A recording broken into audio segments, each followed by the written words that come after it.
കേരളീയരുടെ ഭക്ഷണത്തിൽ ഒഴിച്ചുകൂടാനാകാത്ത, പ്രത്യേകിച്ച് മീൻകറികളിലൊക്കെ ഉപയോഗിക്കുന്ന കുടംപുളി ഉണക്കുന്ന വീഡിയോയാണിത്.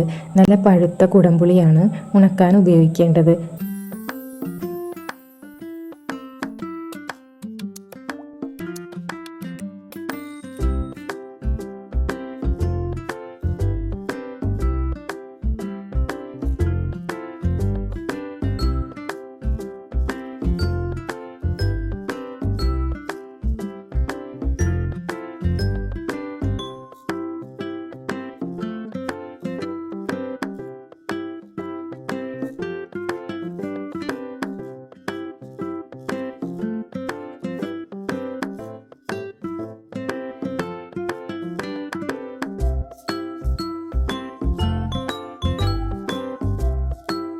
മരത്തിൽ നിന്നും പഴുത്ത് വീഴുന്ന കുടംപുളി കഴുകി രണ്ടായോ മൂന്നായോ മുറിച്ച് ഉള്ളിലെ കുരുക്കളൊക്കെ നീക്കം ചെയ്ത് വീണ്ടും ഇതേപോലെ കഴുകിയെടുക്കണം.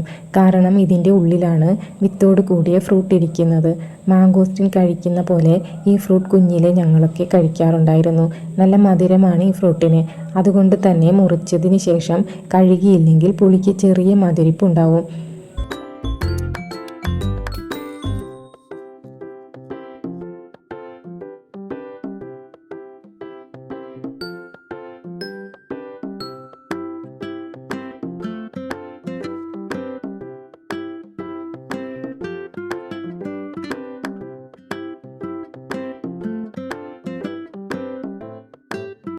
അന്നന്ന് വീഴുന്ന പുളി എടുത്ത് ഇതേപോലെ തയ്യാറാക്കി ഗ്രില്ലിൽ വെച്ച് താഴത്തുകൂടി പുകയിട്ട് കൊടുത്താണ് ഉണക്കേണ്ടത്.